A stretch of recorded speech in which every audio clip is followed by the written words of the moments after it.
Season 4, Episode 5, The Field Where I Died, the absolute shortest opening in the history of this show.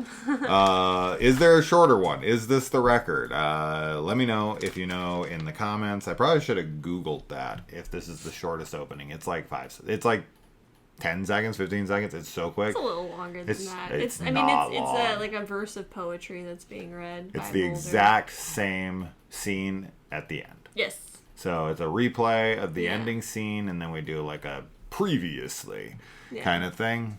5 days ago kind of thing. But it's no more than 30 seconds, 40 seconds at most. It's very fast. It's just, Mulder's reciting some bullshit, and then it just goes do-do-do-do-do. And I was like, that's it? Yeah. I don't know. I don't know. Whatever. Anyway, okay, let's get into the episode. So this is our Jonestown / Waco, Texas episode. I had to kind of teach my kids about Jonestown a bit during this, because we kind of kept making little comments, and then they would repeat those comments back in the show shortly thereafter. Mm-hmm. We would say something like Waco or something like Jonestown, and then in the episode they'd be like, we're gonna go from Waco to Jonestown. And their kids were like, well, what's this? Of course, inquisitive, makes sense. And they were just they were shocked by what we were telling them. Yeah. Of course, as anybody should be. Yes. Yeah, of course. When you get over 900 people to not only kill themselves, but also kill their children and their babies and everything. It's horrifying. Crazy. Terrible. Yeah. Yeah.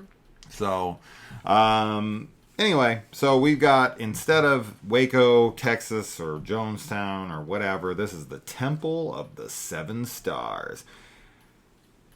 Cults are definitely the scariest thing to me. I find that kind of mentality to be all too real, obviously, because that's exists in our world. Yeah. But just too relatable in this modern climate in the United States of America. A lot of cult-like behavior right now in this country, and it's terrifying. I mean, this is what led to the Nazis. This is what led to all the great atrocities. It's that cult-like mentality. It's that like groupthink kind of like, we know better. And at least with like, so in certain cults, if you're just doing it to yourself, that sucks. But if you're doing it to other people, that's when it's a real problem. I'd rather it didn't happen at all. But when you're killing your kids and when you're killing other people and you're doing that kind of stuff, then it's like elevated, even worse. And of course in this, they're all killing themselves. And in the end, spoilers for the episode, obviously, they do end up, everyone dies. They do not save anybody in this. It's a really dark ending. It's a very, very sad episode in a lot of ways. I really like this episode, though. I think that it's pretty cool. Like, it deals with past lives. Mulder and Miss Luton. Miss Luton, from Final Destination. Have a connection. They were like lovers in a past life. And isn't her name like Melissa? Is that right? Maybe I wrote it down. I think it is. Yeah, it is Melissa. You think so? In this, I think so. Yeah. Anyway, I just really enjoyed the scenes, especially whenever they find out, like, they put Melissa. her through. Yeah, they put Melissa through hypnosis because she kind of has like multiple personalities, and Mulder is like, no, it's also a past life. Do you think that they're trying to say in this show that people with multiple personality disorder are just have like past lives? No. Okay. No. I don't think that's what is happening. I think that she does have multiple personality disorders, or multiple personality disorder, and has also a past life. You think they're separate? Or maybe not. I don't think that maybe at all. I don't know. Maybe I was confused on that, and like all of them are a part of her past life. It'd be pretty coincidental. But I don't know. Because like one of them presents as like the protector personality, and anyway, I think they're just stand-ins. maybe, but at any rate, the past life, there's a couple that come through at least whenever they do like the regression on her. One of them is like a general, or not a general, I don't know. Something Now I'm second guessing it. But anyway, one of them is somebody that was in love with Mulder's past life self. And it's cool because, you know, Mulder is very moved by her hypnosis report, and Scully's like, this is like, she's not giving us anything. Like, she's not giving us names. She's not giving anything. And so then Mulder decides to be regressed, and he gives names. And it's really cool listening to his recounting, because he goes from like having a past life as like a Jewish woman in like Auschwitz or something, somewhere like during Nazi Germany, Yeah. and then he goes back to the Civil War, and he ends up giving names. He says like who he is, like Sullivan something, and then he gives her name, and Scully writes him down, and like whenever she goes to whatever freaking archives and is like trying to research about like where these bunkers are that Yeah. they're trying to find, she does find photos of these people. She finds their names Yeah. and photos of them, Yeah. which is really cool. Yeah. And I just like all the stuff that he says about like souls reincarnating, like, because he sees Scully in a past life, and it's like she's his general, and then like Yeah. she's, you know, another part of his life, and that's definitely something that I have thought about a lot, like personally, and I think, you know, it resonates, and I like the way that it feels to think that like soul groups kind of like reincarnate together, and everyone that's in your life currently like has played a role in the past, and we all kind of switch roles and, you know, are different things for each other at different lifetimes. Anyway, but it's very sad because I think Mulder, you know, he feels this connection to her, and he's really trying to like reach out to her, and she rejects it kind of from fear. Anyway. You think Scully is jealous that it wasn't them that was married in a past life? I don't find that there's any jealousy in her in this episode. Because she's kind of like, this is bullshit. Yeah. Maybe this is the first lifetime that they're like, you know, reincarnating and are like able to be romantic together. Because Catholics have no belief in this. I don't think so. Right. I don't think Catholics or Christians believe in reincarnation, Yeah. which is funny. Well, not funny, but... Because so Scully would probably be like, this is religious nonsense.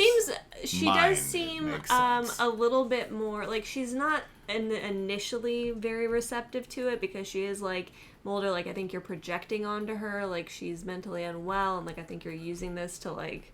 whatever.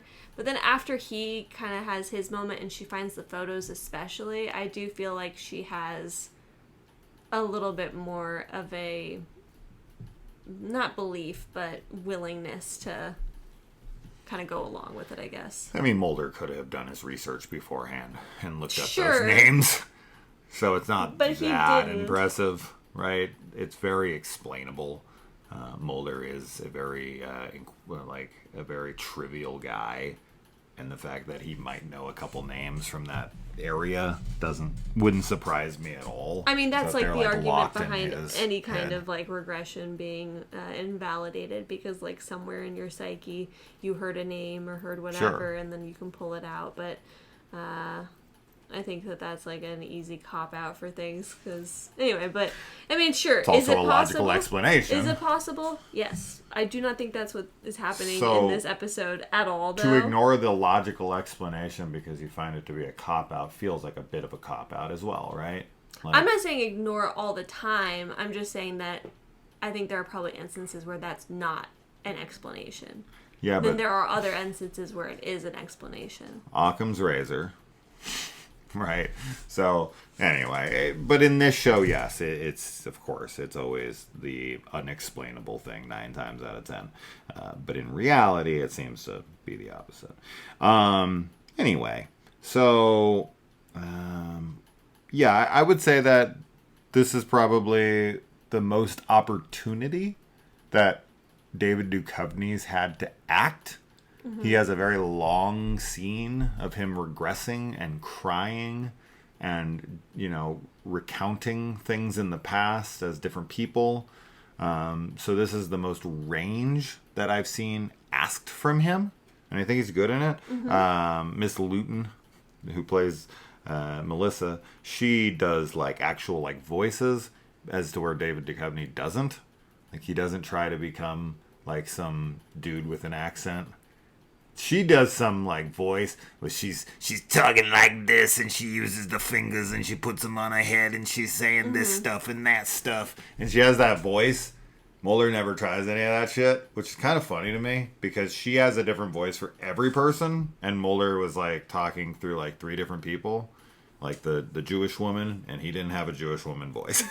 Like, yeah. So why didn't he do that? She's like in the Civil War period. She has like a very pronounced like Southern accent. So he's regressing and looking at the lives, and she's regressing and becoming the people. That's what it feels right. like. Yeah, like he's more just like witnessing them. Seems like an acting cop out from David Duchovny, maybe. Where he's like, I'm not gonna do those voices. I'm gonna look stupid. Yeah, maybe. I don't know. You think? You think if he had more range, he would have went for it? Maybe, possibly. I would have loved to have seen his old Jewish woman in a concentration maybe camp. Also, yeah, like they just wanted it to be more serious. Scene. Oh, yeah. I'm Greta. What accent that doesn't sound like a Jewish woman at all. They should have hired me. Yeah. I'm in the camps. What? And I've seen things. No. Wow, Greta. Gertrude. Gertrude. What is? No, these are German names. I was in my head like thinking of the German side of things because I'm a German. See, I make it all about me. What's an old Jewish woman's name? I don't know. I don't know any. You don't got any? I don't have any either. Fuck it. All right, I'm moving on. I guess I'm not gonna have a career in acting. Fine. Guess not. I was gonna give my Academy Award winning. Well, it'd be Emmy. My Emmy Award winning performance. But now you've lost it because you couldn't come up with an old Jewish woman's name. I'll think about it. All right, but that voice was good. That wasn't good. That wasn't good. Fine. I envision that the doll from Halloween 3 that's doing the knitting, and he like comes in on her, and he knocks her head off. Because the animatronic is from like Warsaw. Oh yeah. And anyway, that's what I visioned in my head when I did the voice. Oh, okay, that was your visual. That was my visual. Anyway, okay. Yeah, Scully was his sergeant, I think is what it... Oh, yeah. I thought I wrote down sergeant. General or I don't sergeant? know. And I found it kind of funny here that of all the things, of all the cases, of all the craziness, of like Scully getting abducted, having something put into her body that was cut out, and then meeting a whole bunch of women who said that if that's happened to you, you're probably going to die young. Her going into a coma because of some unknown freaking foreign substance in her body, and literally being on like the shores of death and breaking. Of all the insane things that they've come across, the thing that she says that she could have done without was the fluke man. I thought that was really funny. But yeah, you're right. There's probably a lot of other things that she could have like actually done with that, but she's like, I don't want the fluke. And I don't blame her. That's like one of the... Like, it's a scary looking thing. Scariest looking things that they've come across. But her getting abducted... Yeah, it's funny. And dying... She says it to be funny. She says it to be joking. I know. It was terrible, and they're like coping with humor. I like that they bring it up. Yeah, I like when they bring up too. past cases. I'm too. always a big fan of this. And it's quicker, right? And it's levity. Right? Exactly. It's supposed to be funny. Her bringing up, like, I could have done without being abducted and then almost dying. It would have been like, ha, ha, ha, ha. The fluke man, though, that's funny. Yeah. You're right. It's funny, but I just found it also funny. That she doesn't a different say kind of something. funny. Yeah. An ironic funny. Yeah. That's the thing that sticks with her. Not being stuck on like a ghost ship where they're like having the salt sucked from their body and looking like 100-year-old Jewish woman knitting and being like, Oh, my name's You Gertrude. just wanted to do the voice again. All right. That's it, I guess. So, yeah, it is. It's got a dark ending. They do not save anybody. Yeah. They, like, try to rush in, and, yeah, they're all dead by that point. You thought for sure they were going to save Melissa.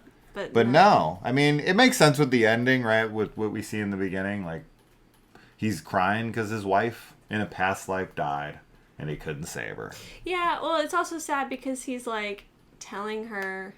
Well, especially when he's regressing, he's like, she doesn't know that, like, we're going to meet again and we'll, like, love again in the future, like, in another life. Yeah. And she even says, like, well, if that's the case, then, like, why don't I just end it now? Like, this life sucks. Like, I don't want to... But it could be awesome. Yeah, well, and that's kind of something that he says to her. Not that she's young, she's good looking, but she's got her whole life ahead of her. Absolutely. So it is sad because it's like, yeah, they're definitely not together in this life, and who knows what life next they will meet again. Scully has got him on lock for all lives to come. I was thinking about this with, like, future lives, if you really do get reincarnated, you know, because our brain stores our memories. I was thinking, like, well, even if your soul lived on, it wouldn't take your memories with you, it would just take your being with you. So you wouldn't remember anything. You would just be you in another body making new memories, and maybe you'd have, like, some hint of some part of who you were once upon a time, but there'd be no memories attached to it because that's stuck in the meat. I don't think so. I don't think your consciousness is, like, stored in your body. Your memories are literally stored in your brain. Yeah, but I don't... That's why they can copy your brain onto a computer, and that if you get, like, hit in the head hard enough, you don't remember anything because your brain isn't working. Yeah, but I don't think that the consciousness, it, like, lives in your brain. Yeah, but that doesn't mean it has any attachment to your memory. Maybe not. It might have a spiritual memory, but I don't think it has. I think that there's a memory that's contained. Like, I don't think that your, like, how to do math. whole life just disappears, but, like, without any connection. There might be whatsoever. soul connections that you make. Yeah. But, like, you're not going to remember, you know, what you did yesterday. Or maybe you would. Maybe you'd remember absolutely everything that you did. We'll see. We'll see. What do you guys think? We'll see you in heaven. Or hell. Or purgatory. Or not at all. We'll find out. I always tell people, like, atheists are the only ones that don't get to say, I told you so. That's true. They don't. Damn. All right, guys. Bye. All right. Let's go walk the little mans and not come back and not have sex.